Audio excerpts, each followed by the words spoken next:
SQL Server auditing. Every month I get a statement from my phone company giving me the details of my phone calls. Since we're using a family plan for our cell phone service, I can see who made which phone call, as well as the duration and whether it was incoming or outgoing. It's nice to be able to track this historic information not only for security, but also I can track who I'm calling the most often so I can put them on my frequent caller plan. Well, the same concept applies with SQL Server. Instead of tracking phone calls, we're tracking SQL statements and other things that are happening on the database or the server. In this nugget, we'll be focusing on SQL Server Audit, which is new to 2008. This has several benefits over the old style of SQL Server tracing, although tracing is still available. We'll talk about the different objects that are created for SQL Server auditing, and then how to dig around in that information to find the audited information. Let's get started with the basics of auditing. In SQL Server 2005 and earlier, we had this tool called SQL Trace, and we still do have this tool. Some of the challenges, though, with tracing was that the API was somewhat cryptic, and it didn't audit itself. In other words, if somebody decided to turn off that trace, it was pretty hard to track. Also, when you were looking at the trace, you could only see the SQL statements, but you weren't exactly sure which tables were being accessed.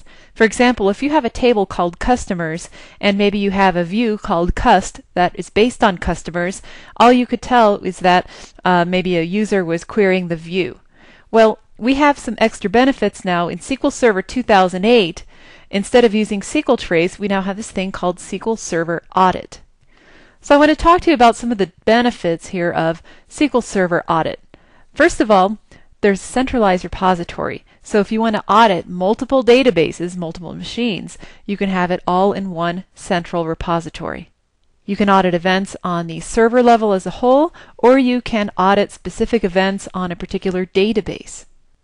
SQL Server Audit is integrated with MS System Center as well as SQL Server Management Service.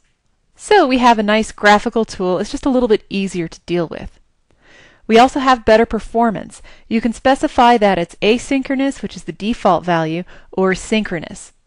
If you can't afford to have any lost auditing, then you're going to specify synchronous, and you're really not going to get a performance gain, but you will have a guarantee that everything is audited. If you choose asynchronous, then you specify a lag time. So if you don't specify a lag time, it defaults to 1 second. You can increase that number to increase the performance, and basically it's an inverse relationship. The higher the number, the higher the latency, and the risk of losing auditing information. But you do get better performance. Also, with our SQL Server Audit, we have fine-grained auditing, so we can specify that we want to maybe look at the selects on a particular table by a particular user. With SQL Server Audit, this auditing is now native to the server, and so we're going to actually be creating what we call audit objects. There's 3 different types of objects. One is called the server audit itself. It just defines the destination. Then we have the server audit specification. So that just tells us what we're auditing on the server level. And then we also have database audit specification, which is what we're going to be auditing on the database.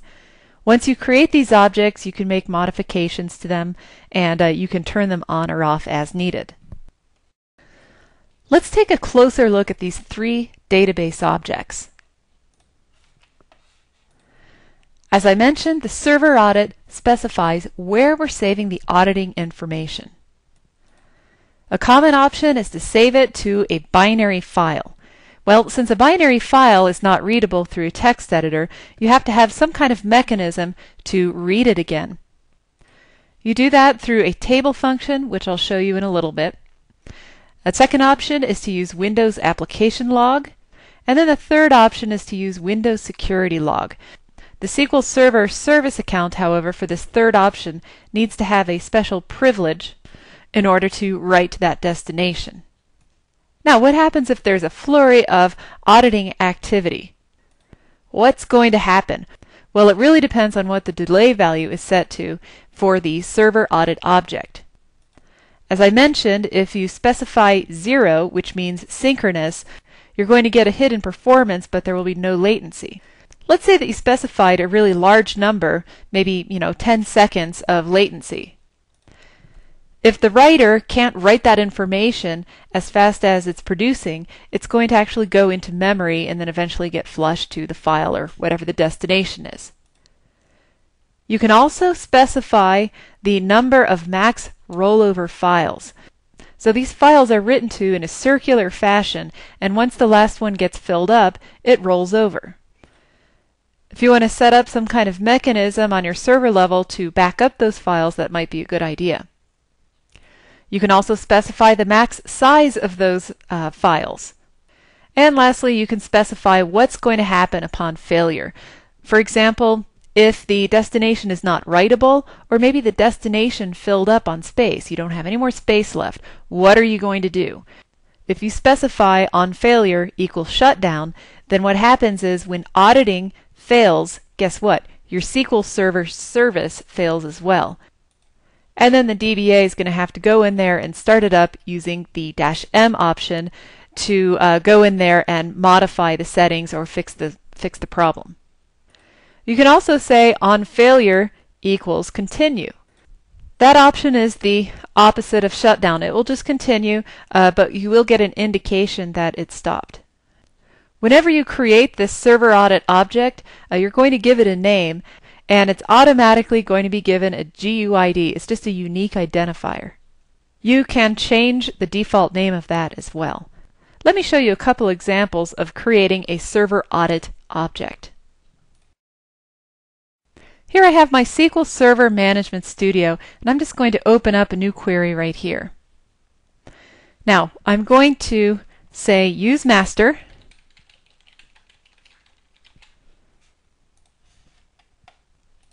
and I'll just do a really simple example here. I'll say create server audit, and I'll call this my audit 1.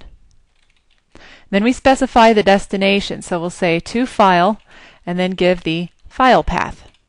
I already created a folder called SQL Server Audits, which is sitting directly in my C drive. So here I'm going to say file path equals, and then I'll do the full path right in here. Do a double backslash there.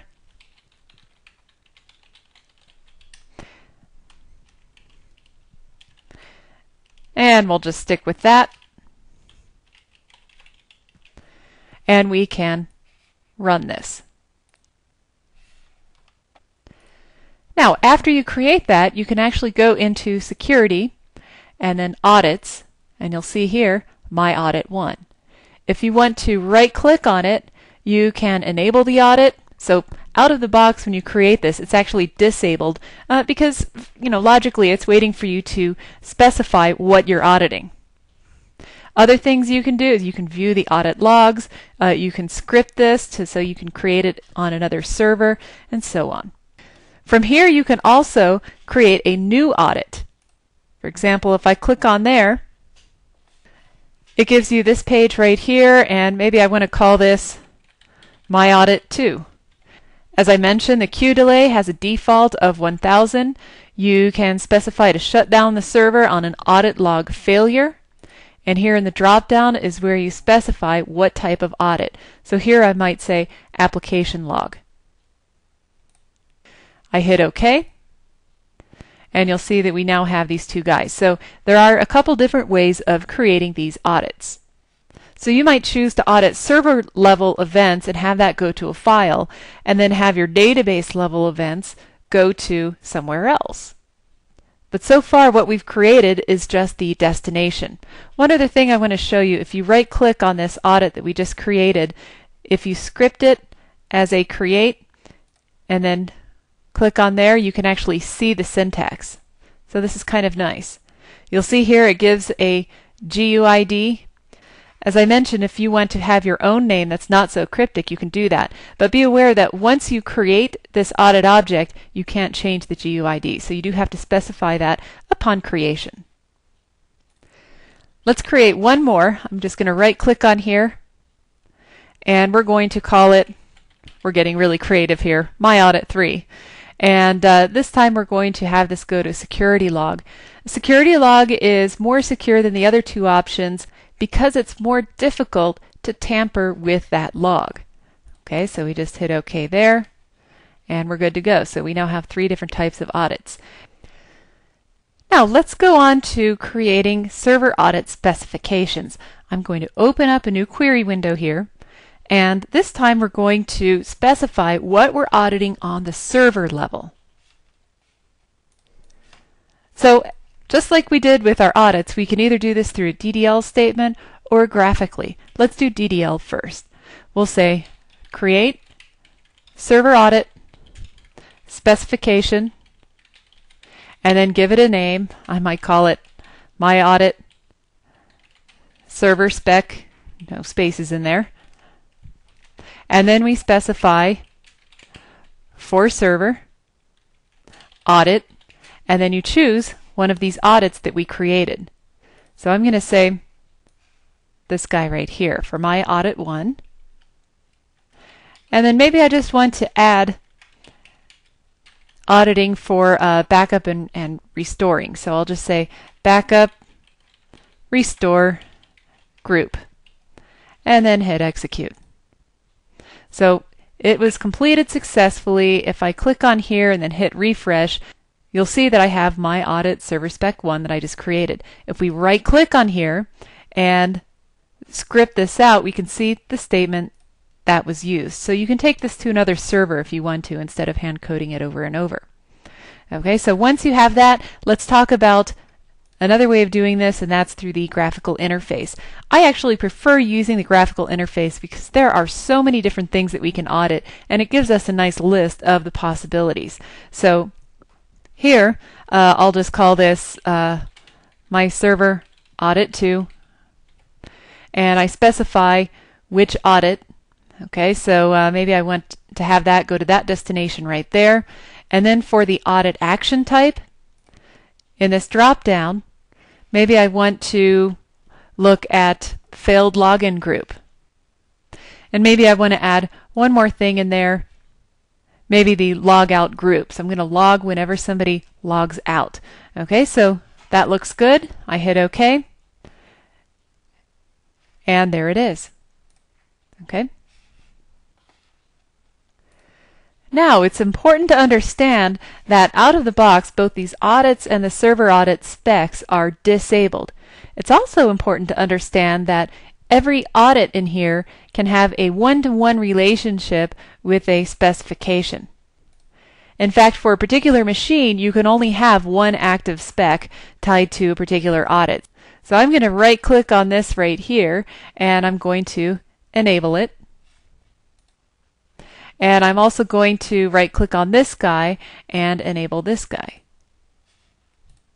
So now if I wanted to add any events that I want to audit, I can go in here and script this to a drop and create, and then add whatever things I want to there. It's actually easier just to specify everything from the get-go when you create the audit specification. So that is auditing on the server level. Let's talk about auditing on the database level. I'm going to click on New Query. I want to first of all see what databases I have available here.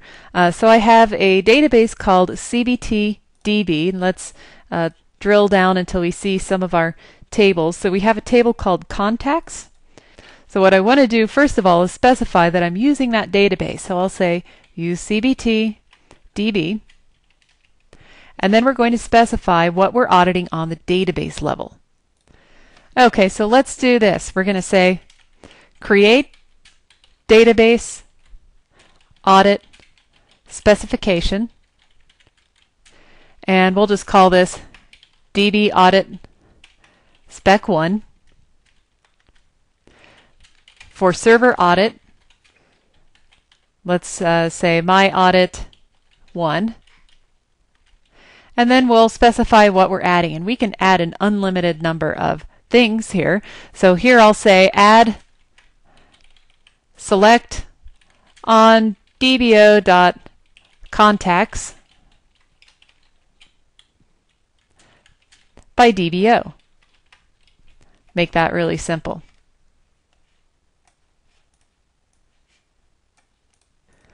So now looking at this graphical interface, we're going to drill down to our databases right here, and then under CBT/DB we go to Security, and then we scroll down, and here's our database audit specifications. So that is on the database level. So just like you did with your other two objects, you can right click on there and script it to a file if you want to. If you want to right click on here and create a new database audit spec, you can do that as well. For example, here I might say, you know what, I'm going to send that to my audit too, and the audit action type, maybe I want to audit any updates, and let's specify here object, and then under here we click on object name, and we can browse through here, and here's our contacts. So we hit OK right there, hit OK right there, and you can even drill down and say, you know what, I'm only interested if a particular user or principal performs an update. So here I can once again browse, and maybe I'm just interested in DBO. And then we hit OK. So it's showing up right there. Once again, if you want to enable this, by default they're disabled. You have to right click and enable it explicitly. You'll see that the icon is a little bit different now. So you can enable and disable these guys right down here graphically, or you can do it through a statement. In other words, if I open up this new query right here, and I'll just say use CBT/DB, and here I'll say alter database audit specification, and then give the name. It's probably easiest just to drag one of these over here. For example, I might drag that right there. Then we can say with state equals, and since it's disabled right now and I want to enable it, I'll say state equals on. And then execute that. Make sure we execute this part first, and then that guy right down there. So now when I click on there and I hit the refresh, you'll see that that has now been enabled.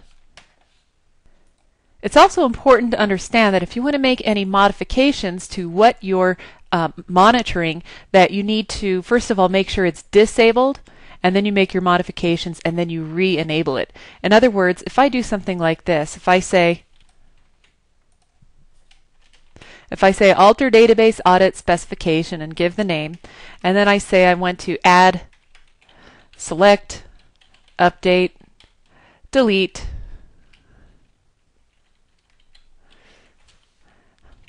on,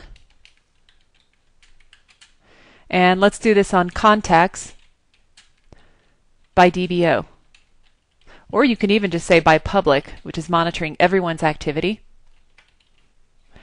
If you issue this and it is enabled, look at the error message that you get. Changes to an audit spec must be done while the audit specification is disabled. So what I can do is go back in here, change this to off, make this modification, and then change this back to on. Looks great. Now, how about digging around in the data dictionary to see what audits are going on? Well, how are we going to do that? We're going to do a select star from sys.server file audits.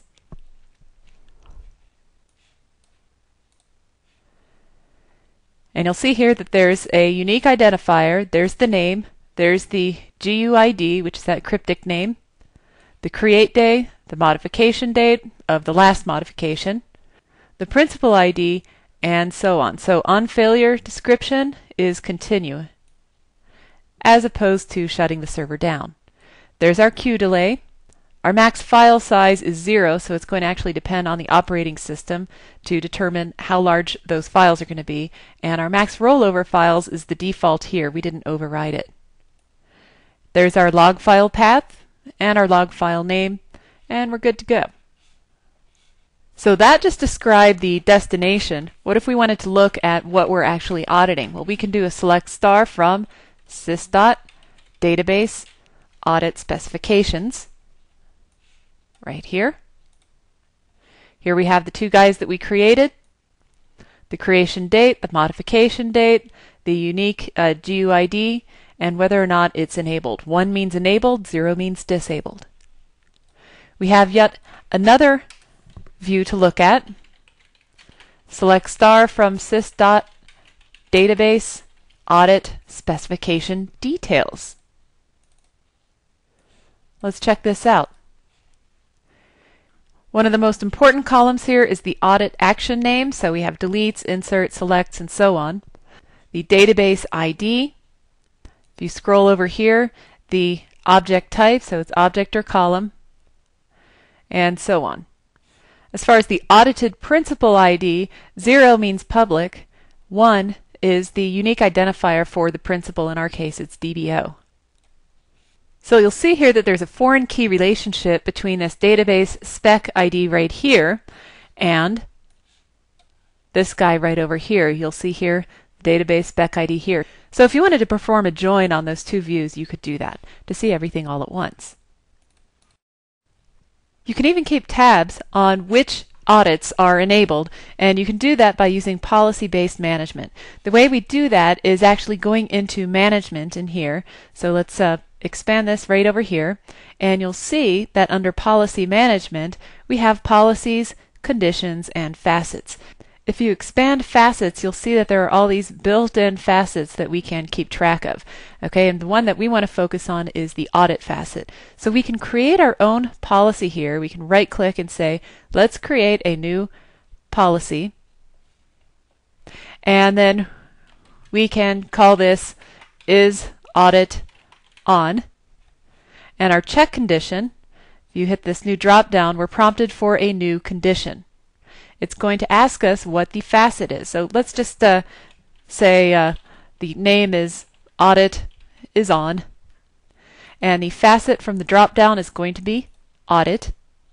And down here in our drop-down, we're looking for enabled. So we have all these built-in guys right here.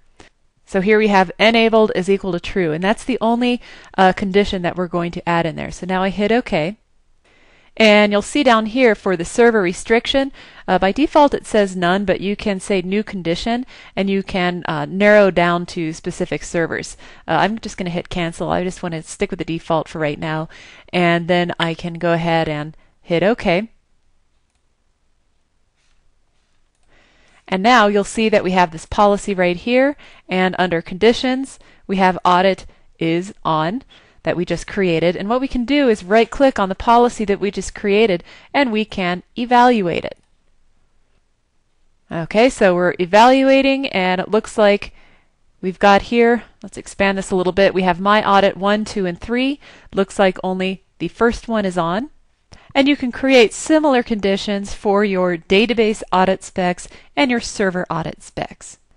Okay, let's close this up. And now we're going to test our auditing. So just to make sure we have everything set up correctly, we're going to go into our security right here. Here are the audits, and it looks like only this one right here is auditing. That's the only one that's enabled. We can right click on there and we can script it to create to, let's just put this in a new window just so we can see that it is indeed going to SQL Server audits right there. And we've already verified that our database audit spec is going to that particular audit. Okay, so now I'm going to open up this new query window, and I'm just going to say use CBT DB, and we're just going to see what information we have in our contacts table. And then we're going to make an update to it. So right now under contacts, oops, let's make sure we issue that right there, and now we can select. Okay, so under contacts you'll see that we have a Julie Johnson at 101 Main Street. What if we want to change that to this address down here? Well, we can do an update contacts set address equals 1911 Mount Zion Drive. Make sure we have a where clause so we don't make everyone move there, where ID equals 1. Just to verify that the change stuck. Here it is. So now we can query our auditing information, and we use a table function to do that. So let me show you what I'm talking about. Here we can do a select star from, and this function, this built-in function, is called fn get audit file. It takes as its first argument the name of the file. So if you want to grab all of the audit files, just put a wild star right there. And the default and default, these two arguments here, well, this first default, we could drill down to a specific file in there. Remember, you can have multiple files. Since I said default, it's grabbing all of them. And then this would be a numeric offset number, so if we wanted to grab a particular record in there. But since we want to grab everything, we'll just leave it like it is. And let's execute this. Okay, so it shows us the event time. It shows us whether it succeeded or not. It shows the server principal ID, the session ID. It gives us all this meaningful information, and in fact, it tells us the session server principal name. So this is important because you might have different people logged into Windows that are tapping into the same SQL Server account. So this can differentiate right here. Okay, database principal name right there, and so on. Okay, and here you can see the actual statement. So once again, if your audit destination is going to a file, remember it's a binary file, so you can't open that up in a text editor. Therefore, you will have to use this fn get audit file function to help you out there. Now, what if you had your destination going to Windows Events? Well, what you would do is open up your control panel and then go to Administrative Tools. So what you're seeing here is my Administrative Tools, and then you could double click on your event viewer.